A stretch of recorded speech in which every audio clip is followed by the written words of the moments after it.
Assalamualaikum warahmatullahi wabarakatuh. Sebelumnya saya akan memperkenalkan diri saya sendiri. Nama saya Rizky Ananda Hidayat.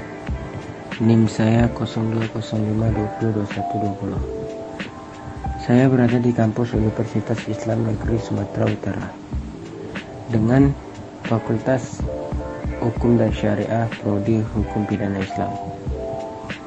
Mata kuliah saya Filsafat Ilmu. Baik, di sini saya akan menjelaskan tentang pilar-pilar pengembangan ilmu.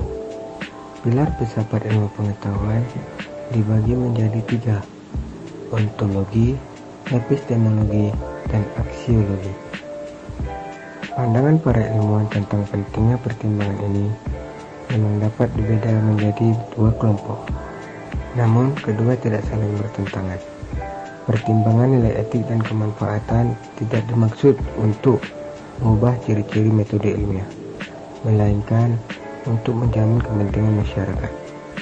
3 problem filosofis ini, ontologi, epistemologi, dan aksiologi, yang hingga kini masih menimbulkan perdebatan karena masing-masing aliran filsafat memiliki sudut pandang tersendiri berkaitan dengan ketiga hal tersebut. Oleh karena itu, pembahasan mengenai ontologi, epistemologi, dan aksiologi menjadi penting. Berpendapat bahwa semua pengetahuan, apakah itu ilmu seni atau pengetahuan apa saja, pada dasarnya memiliki 3 landasan, yaitu ontologi, epistemologi, dan aksiologi. Selanjutnya saya akan membahas ketiga landasan tersebut. Yang pertama, landasan ontologi. Ontologi membahas tentang apa yang ingin diketahui, atau dengan kata lain merupakan pengkajian mengenai teori tentang adam.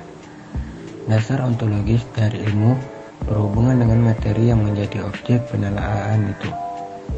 Berdasarkan objek yang telah dilakukan, ilmu dapat disebut sebagai pengetahuan empiris, karena objeknya adalah suatu yang berada dalam jangkauan pengalaman manusia yang mencakup seluruh aspek kehidupan, yang dapat diuji oleh panca indera manusia, berlainan dengan agama atau bentuk-bentuk pengetahuan yang lain.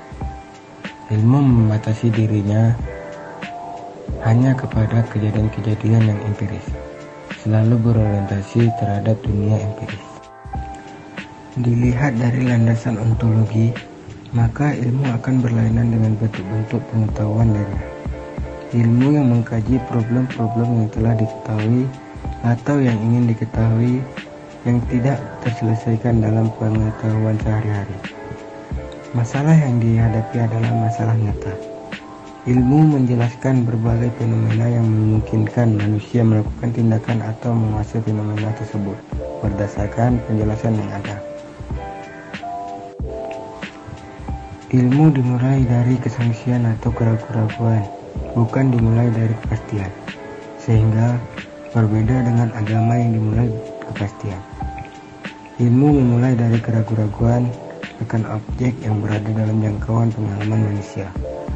Objek pengenalan ilmu mencakup kejadian-kejadian atau seluruh aspek kehidupan yang dapat diuji oleh pengalaman manusia. Jadi, ontologi ilmu adalah ciri-ciri yang esensial dari bentuk ilmu yang berlaku umum. Artinya, dapat berlaku juga bagi cabang-cabang ilmu yang lain. Ilmu berdasarkan beberapa asumsi dasar untuk mendapatkan pengetahuan tentang fenomena yang menampak. Asumsi dasar ialah anggapan yang merupakan dasar dan titik tolak bagi kegiatan setiap cabang ilmu pengetahuan. Asumsi dasar ini menurut Endang Saifuddin ada 2 macam sumbernya.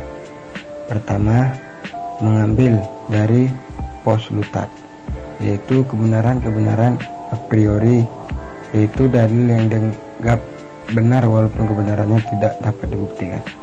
Kebenaran yang sudah diterima sebelumnya secara mutlak. Kedua, mengambil dari teori sarjana atau ahli yang lain terdahulu, yang kebenarannya disangsikan lagi oleh masyarakat.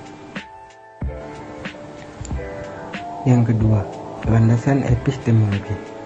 Epistemologi membahas secara mendalam segenap proses yang terlibat dalam usaha untuk memperoleh pengetahuan. Dengan kata lain, epistemologi adalah suatu teori pengetahuan.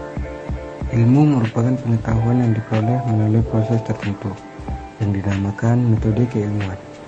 Kegiatan dalam mencari pengetahuan tentang apapun, selama hal itu terbatas pada objek empiris. Secara umum, dan pengetahuan tersebut diperoleh dengan menggunakan metode landasan nalar filsafat sah disebut untuk keilmuan. memberikan keteguhan dan Kata-kata sifat keilmuan lebih mencerminkan hakikat ilmu daripada istilah ilmu sebagai kata benda. Beberapa Hakikat disebutkan keilmuan nilai penting ditentukan oleh cara berpikir yang dilakukan menurut syarat keilmuan memberikan bersifat kepercayaan bahwa terbuka dan menjunjung kebenaran di pengetahuan. atas segala-galanya. Dan kita ketahui bahwa pada kemampuan manusia untuk memperoleh pengetahuan, dan masa kini lebih dikenal dengan skeptisisme dan agnostisisme. Untuk itulah, maka kajian epistemologi penting guna mengupas problematika ini sehingga kita dapat menyatakan bahwa manusia dapat memperoleh pengetahuan dan mendapatkan kepastian. Epistemologi memberikan manusia keyakinan yang kuat akan pandangan dunia dan ideologi yang dianutnya. Agama berisi pandangan dunia. Pandangan dunia diperoleh melalui penilaian filsafat yang basisnya epistemologi. Di dunia ini, banyak aliran pemikiran yang berkembang dan terus disosialisasikan oleh para penganutnya. Karena setiap aliran pemikiran dapat dari penyimpulan pengetahuan. Ini berarti pemikiran juga berurusan dengan epistemologi. Untuk itu, epistemologi akan memberikan kita kemampuan untuk memilih dan memilah pemikiran yang berkembang dan membanding-bandingkannya sehingga diketahui mana yang benar dan mana yang keliru. Epistemologi mengukuhkan nilai dan kemampuan serta akal kebenaran metodenya dalam mendapatkan pengetahuan yang benar. Bagi kalangan empirisme, indera merupakan jalan utama memperoleh pengetahuan. Adapun akal tidak dapat memberikan kita pengetahuan tentang dunia. Karena seperti dikatakan David Hume, semua yang masuk tentang akal dunia adalah bersifat induktif, dan pemikiran induktif tidak menjamin kebenaran hasilnya. Jadi, epistemologi akan mengkaji kesahihan metode akal maupun metode empiris. Salah satu hal yang sering kita lakukan adalah tindakan akumulatif pengetahuan. Artinya, manusia memiliki kemampuan untuk memperbanyak pengetahuan dari berbagai hal yang umumnya telah kita ketahui terlebih dahulu. Untuk itulah, epistemologi memberikan sarana bagi manusia untuk melipat gandakan pengetahuannya dari bahan-bahan dasar yang telah ada dalam mentalnya melalui teknik-teknik dan sistematis dan teratur. Selanjutnya yang terakhir, landasan aksiologis. Dasar aksiologis ilmu membahas tentang manfaat yang diperoleh manusia dari pengetahuan yang didapatkannya.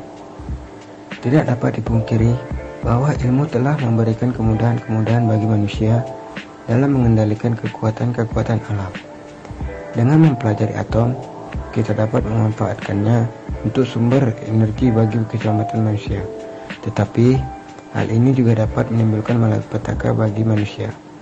Penciptaan bom akan meningkatkan kualitas persenjataan dalam perang, sehingga jika senjata itu dipergunakan akan mengancam keselamatan umat manusia. Kesimpulan, pandangan para ilmuwan tentang pentingnya pertimbangan nilai ini memang dapat dibedakan menjadi dua kelompok. Namun, keduanya tidak saling bertentangan. Pertimbangan nilai etik dan kemanfaatan tidak dimaksudkan untuk mengubah ciri-ciri metode ilmiah, melainkan untuk menjamin kepentingan masyarakat. Landasan ontologis dari ilmu pengetahuan adalah analisis tentang objek materi dari ilmu pengetahuan. Objek materi ilmu pengetahuan adalah hal-hal atau benda-benda empiris. Landasan epistemologis dari ilmu pengetahuan adalah analisis tentang proses tersusunnya ilmu pengetahuan. Ilmu pengetahuan disusun melalui proses yang disebut metode ilmiah. Landasan aksiologis dari ilmu pengetahuan adalah analisis tentang penerapan hasil-hasil temuan ilmu pengetahuan. Penerapan ilmu pengetahuan dimaksudkan untuk memudahkan pemenuhan kebutuhan-kebutuhan dan keseluruhan hidup manusia dalam membahas kepentingan masyarakat. Mungkin sekian yang dapat saya sampaikan. Semoga apa yang tadi saya sampaikan bermanfaat bagi kita semua. Saya sudahi dengan wabillahi taufiq wal hidayah. Assalamualaikum warahmatullahi wabarakatuh.